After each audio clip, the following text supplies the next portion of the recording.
She poured the wine, leaned closer, and whispered, "Don't tell him about tonight." In that moment, the whole night changed. I hadn't planned on staying that night. It was supposed to be a quick visit, drop off a few things, share a laugh with my friend, and head home. But plans change in quiet, unexpected ways. His phone buzzed, and Erin called him away, and suddenly it was just me, sitting on their living room sofa with the soft hum of a late summer evening hanging in the air. She appeared a few minutes later, her hair loosely tied back, a cardigan draped over her shoulders, bare feet padding softly on the wooden floor. There was an ease to her presence, yet something unsettled in her eyes, as though she hadn't expected company but wasn't entirely disappointed to find it. "Looks like you're stranded with me," she said with a small laugh, her voice calm and warm, like a melody half remembered. She gestured toward the sideboard where an open bottle of wine rested, condensation tracing lazy trails down the glass. I was about to pour a glass. "Would you like one?"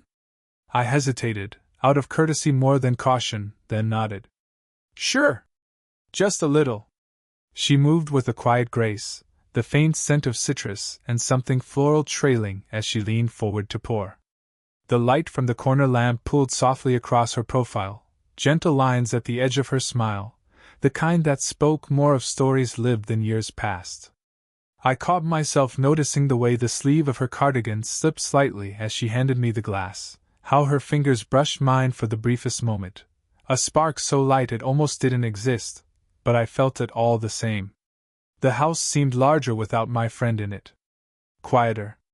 We filled the silence with small talk at first, work, his impulsive plans, the places he was always rushing off to. Then, slowly, the conversation wandered further, childhood trips she remembered, the changing rhythm of the neighborhood, how quickly time had folded in on itself. "You've known him for years now," she said, curling her feet beneath her as she settled into the opposite chair. "Feels strange sometimes, how they grow up and slip through your fingers." Her eyes softened when she spoke like that, and I found myself listening more closely, not because of the words but because of the quiet ache behind them. Outside, the first low rumble of distant thunder stirred the air.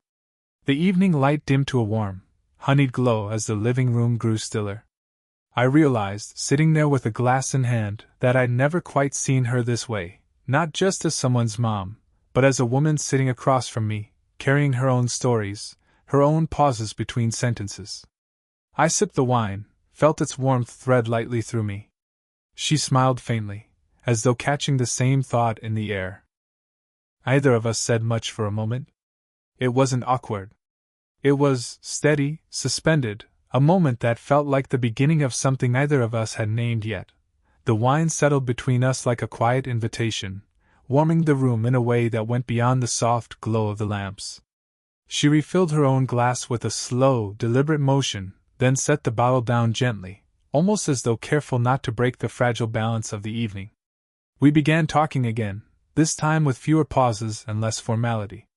It was as if the first glass had loosened the invisible thread that kept her words measured. She told me about the trips she never got around to taking, the hobbies she once loved before time turned them into boxes on a shelf. There was a playful irony in her voice, a lightness that wasn't there an hour ago. I listened, not just to the words, but to the cadence of her voice, the way her fingers wrapped around the stem of her glass as though anchoring herself in the moment. When she laughed, it wasn't loud or rehearsed. It was real, soft, a little unguarded, like a door opening just a little wider. At one point, as she passed me the glass we were sharing, her hand brushed mine. It was subtle, a fleeting touch that could have been accidental, yet the warmth lingered. It wasn't the kind of contact that begged for attention. It was the kind that lingered in the space between thought and feeling, quiet but undeniably there. "You're easy to talk to," she said suddenly, almost as if surprised by her own words. "Most people these days, they listen just to reply. You actually listen." I didn't know how to respond at first, so I smiled slightly, feeling an unexpected flicker of something I couldn't quite name. "Maybe because I'm curious," I offered. "Or maybe because you don't say empty things." She looked at me for a moment, eyes tracing my face as though she were trying to decide whether I meant it. Then she laughed softly, shaking her head, and changed the subject. I let her. Some things are better left to linger unspoken. Outside, rain had begun its slow dance across the windows, tapping a rhythm that made the living room feel even more insulated from the world. Somewhere in the background, faint jazz hummed from a small speaker, its notes curling through the air like smoke. She tucked a strand of hair behind her ear and leaned back, her shoulders finally relaxing into the sofa. "You ever notice," she said, "how some nights feel heavier, like they're waiting for you to notice them?" I nodded. "This feels like one of those nights." Her lips curved into something between a smile and a secret, and for a brief second, her gaze held mine a moment longer than it needed to. No words followed, just the soft exhale of two people realizing the quiet had changed its shape. The night had settled fully by now, rain drawing soft lines across the windows, its quiet percussion blending with the low hum of the jazz still playing in the background. The air had grown warm, not stifling, but close, like a blanket you forget you're wrapped in. Our conversation began to taper off, not because there was nothing left to say, but because something else was beginning to fill the spaces between words. The silences felt less like pauses and more like invitations, open, lingering, charged in a way that made the room feel smaller, more deliberate. She was sitting closer now. I didn't remember her moving, just that, at some point, the empty cushion between us had disappeared. Her cardigan slipped slightly as she shifted, revealing the line of her collarbone in the lamp's amber light. She held her phone in one hand, scrolling through old photos to show me a picture of her son and me from years back. I leaned in, the soft warmth of her shoulder brushing against my arm. It wasn't much, just the kind of contact that could happen naturally, easily. But the awareness of it lingered like a quiet drumbeat beneath the skin. "That was taken on his birthday," she said, her voice soft. "Feels like a lifetime ago, doesn't it?" I nodded, eyes on the photo but thoughts elsewhere. Her perfume, subtle, citrus with something sweeter, drifted faintly as she leaned closer, and for a moment, I caught the sound of her breathing, steady and calm. When she handed me the phone, our fingers touched. This time, it didn't feel accidental. There was a pause, a real one, where either of us moved. Then she pulled back slightly, a small, unreadable smile playing at the corners of her lips. She reached for the bottle, poured another slow measure into her glass, and without looking at me, said quietly, "Don't tell him about tonight." It was said lightly, like a joke about sharing too much wine or keeping the night simple and undisturbed. But the way her voice dipped on the word tonight carried a weight that the rest of the sentence didn't. I laughed under my breath, not at her, but at the sudden gravity of such a small sentence. "Our little secret," I said, trying to keep it light, but something in me wondered what exactly I was agreeing to. She looked at me then, really looked, and for a second, I felt like she was about to say something more. But she didn't. She only swirled her glass, watching the wine catch the light, and smiled faintly to herself. The rain deepened outside, turning the windows into blurred mirrors of the room. I caught my reflection beside hers, two quiet figures sitting closer than they should, each pretending it was just another evening. The rain was steady now, tracing faint silver streaks against the dark windows. The jazz had shifted into something slower, the kind of tune that filled the room without demanding to be heard. The wine bottle sat between us, nearly empty, its presence quiet but undeniable. She rested her elbow on the arm of the sofa, chin lightly in her palm, and for the first time that night she looked tired, in the way people do when they finally stop holding themselves together so tightly. "You ever have those days," she began, her voice barely above the hush of rain, "where the house feels too big for one person?" I didn't answer right away. The question wasn't really meant for me. It was more like something she needed to release into the room. She gave a short laugh, but there was no humor in it. "I used to think I'd never say things like that. But lately, it's quieter than I ever thought it would be." I turned toward her, not too much, just enough so she knew she had my full attention. "Quiet isn't always bad," I said gently. "Sometimes it's just waiting for something to fill it." Her fingers traced the rim of her glass, slow circles that matched the rhythm of her thoughts. "You make it sound simple," she murmured. "But it's not, is it? It's not just about filling the quiet. It's about feeling like someone notices you're even there." That landed heavier than I expected. For a moment, the air felt dense between us, the kind of weight that makes you more aware of every breath. She shifted slightly, and as she set her glass down, her fingertips grazed mine. It was deliberate this time, gentle, searching, like she wanted to see if I'd pull away. I didn't. "You remind me what it's like," she said quietly, "to have someone actually see me. Not for what I'm supposed to be. Just me." I felt something stir at that, not a rush, not a leap, but a slow, steady pull. There was a part of me that wanted to bridge the small distance between us, to tell her I understood more than I should. But there was another part, a careful, hesitant one, that reminded me of where we were, of who she was to me, of the lines neither of us had drawn but both of us felt. The rain tapped a little harder against the glass, the kind of steady percussion that made the room feel even more like its own world. "I'm talking too much," she said suddenly, shaking her head with a self-conscious laugh. "It's the wine." "I don't usually, it's okay," I said softly. Sometimes saying it out loud makes it lighter. She looked at me then, really looked, and the tiredness in her eyes had softened into something quieter, something almost fragile. The rain outside had softened to a steady whisper, the kind that made the world feel paused, wrapped in a hush that belonged only to the late hours.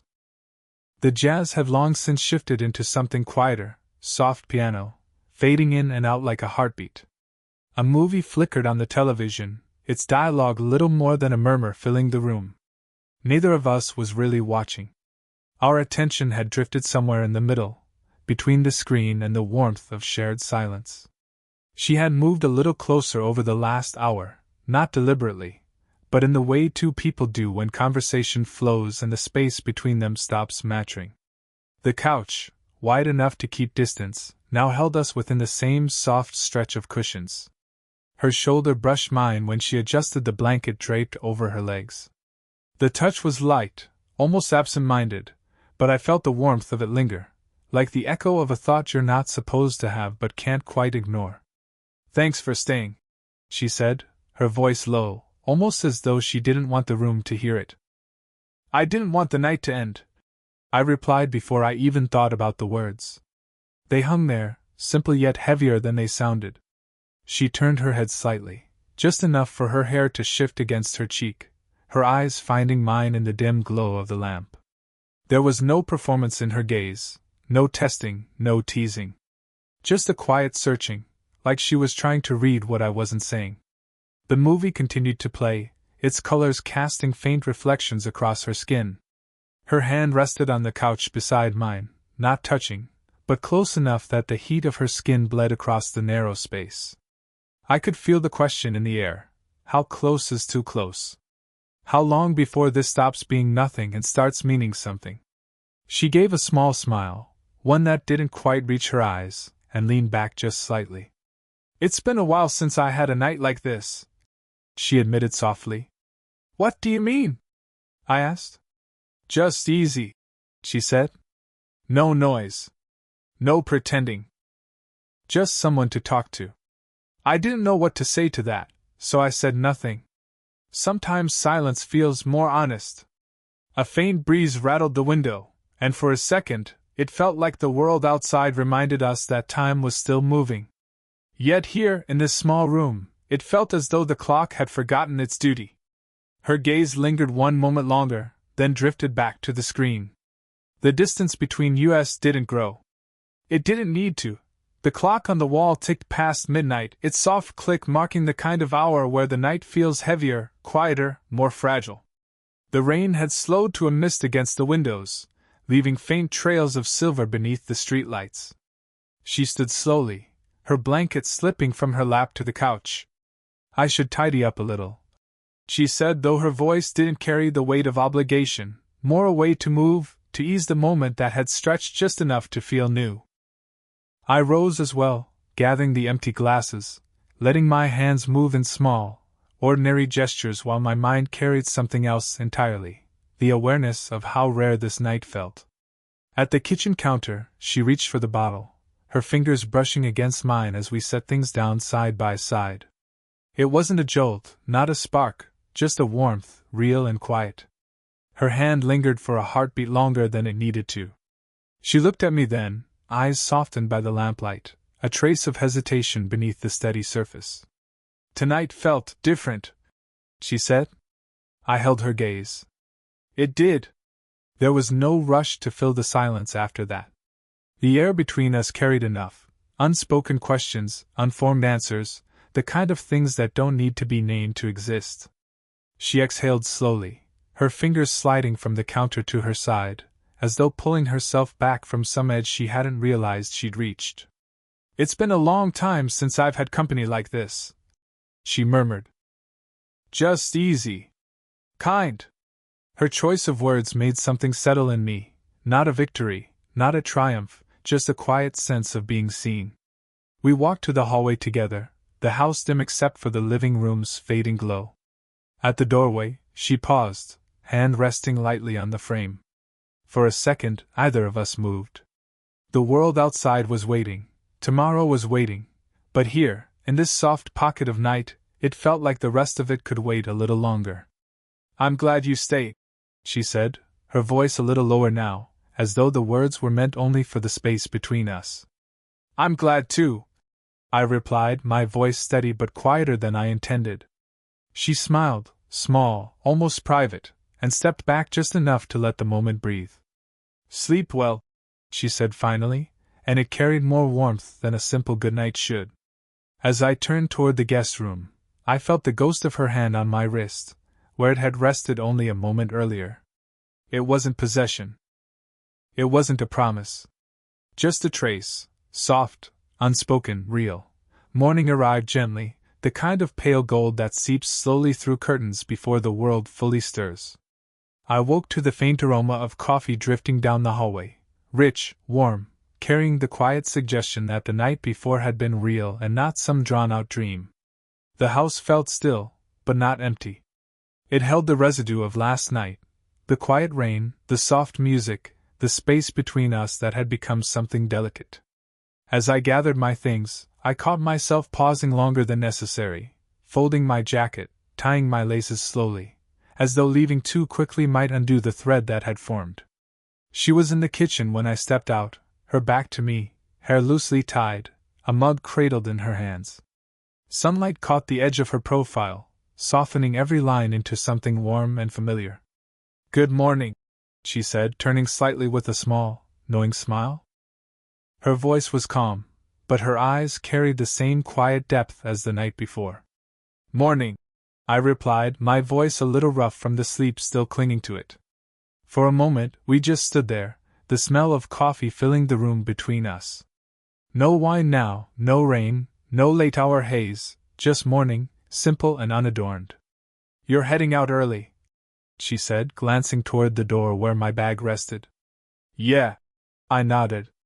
"Didn't want to overstay." Her lips curved, faintly teasing. "You never did."